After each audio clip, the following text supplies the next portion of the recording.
নমস্কার বন্ধুরা, কেমন আছেন আপনারা? আশা করি সবাই ভালো আছেন। আপনাদের কাছে নিয়ে এলাম এ মরশুমের আজকের প্রথম তালের বড়া।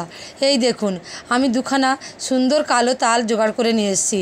তাল দুটো ধুয়ে পরিষ্কার করে তার মুখটাও খুলে ফেলে দিয়েছি। এবার আমি তালগুলো ছাড়িয়ে তার থেকে শাঁসটা বের করে নেওয়ার জন্য একটা বাঁশের চুবড়ি ভালো করে ধুয়ে পরিষ্কার করে নিয়েছি। এই দেখুন, তালের খোসাগুলো আমি হাত দিয়ে টেনে টেনে ছিঁড়ে ফেলে দিচ্ছি। এইভাবে সব তালটা আমি ভালো করে পরিষ্কার করে নেব। আর এর ভিতরে একটুখানি জল দিয়ে ভালো করে এটাকে মিজে এই শাঁসটাকে আমি বের করব। এই এক হাতে আমি চুবড়িটাকে বেশ ভালো করে ধরে থাকবো শক্ত করে, আর এক হাত দিয়ে এই তালটাকে আমি এইভাবে টেনে টেনে বার করে এর থেকে শাঁসটাকে সব বের করে নেওয়ার চেষ্টা করব। তালের শাঁস বের করে নেওয়ার জন্য অনেকে অনেক রকম উপায় অবলম্বন করে। আপনারা কিভাবে বের করেন সেটা কিন্তু অবশ্যই আমার কমেন্ট বক্সে গিয়ে জানাবেন। এই তালের বড়া বাচ্চা থেকে বড় সবাই কিন্তু খুব ভালোবাসে। এই দেখুন কি সুন্দর শাঁসটা আমি বের করে নিচ্ছি।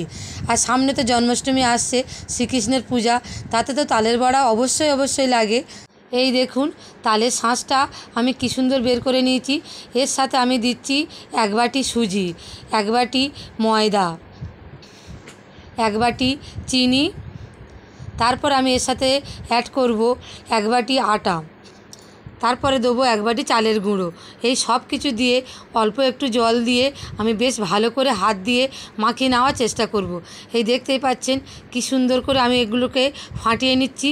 যত সুন্দর করে, যত ভালো করে মাখানো যাবে আর ফাটানো যাবে, ততই তালের বড়াটা খুব নরম হবে আর ভিতরটা বেশ ফুলে ফুলে উঠবে।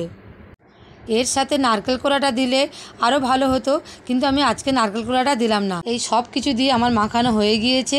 আমার বড় মেয়ে বলল, মা আমি আজকে তালের বড়াটা করব। তাই আমি আজকে ওকে একটু শেখার জন্য ওর হাতে ছেড়ে দিলাম। আমি পাশে ভিডিও করতে লাগলাম। এই দেখুন আমার মেয়ে কেমন তালের বড়া করছে, ভালো হচ্ছে না? কী সুন্দর গোল গোল। এই তাল দিয়ে যেমন তালের বড়া করা যায়, তালের রুটি হয়, লুচি হয়, তাল দিয়ে নারকেল পিঠেটাও হয়। আরও কিছুদিন আগে আমি তালের বড়াটা করতে পারতাম, কিন্তু আমার ছেলের জ্বর হয়েছিল, ঠান্ডা লাগলো, তাই আমি করলাম না। আর জানেন তো আপনারা এই তাল কত ঠান্ডা জিনিস, তাল না কাল একেবারে বুকেতে সর্দি বসে যাবে। তাই তাল খাওয়া যেমন সুস্বাদু, তাই তাল ঠান্ডা লাগলে কিন্তু একদমই খাওয়া উচিত নয়।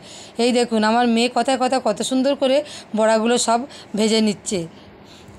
আর তাল কিনবার সময় অবশ্যই কিন্তু আপনারা কালো তাল দেখে কিনবেন। কালো তালগুলো বেশি সুন্দর, সুস্বাদু আর মিষ্টি হয়। সাদা তালগুলো কিন্তু অত সুন্দর ভালো হয় না। এই দেখুন সব তালের বড়াগুলো আমার এখানে হয়ে গিয়েছে। এবার বাড়ির ছেলেমেয়েরা সব খাবে। এই আমার ছোট মেয়ে, ওকে আমি 1 বাটি তালের বড়া ধরিয়ে দিলাম। এই ওর গালে আমি দিচ্ছি। ও পড়তে গিয়েছিল, এসে এই তালের বড়া খাচ্ছে। এরপরে আপনাদের কাছে আমি তালের নারকেল পিঠের রেসিপিটা নিয়ে আসব। ভিডিওটি কেমন লাগলো অবশ্যই কিন্তু কমেন্ট করে জানাবেন আর লাইক করবেন। পেজটিকে ফলো করে পাশে থাকবেন। ধন্যবাদ।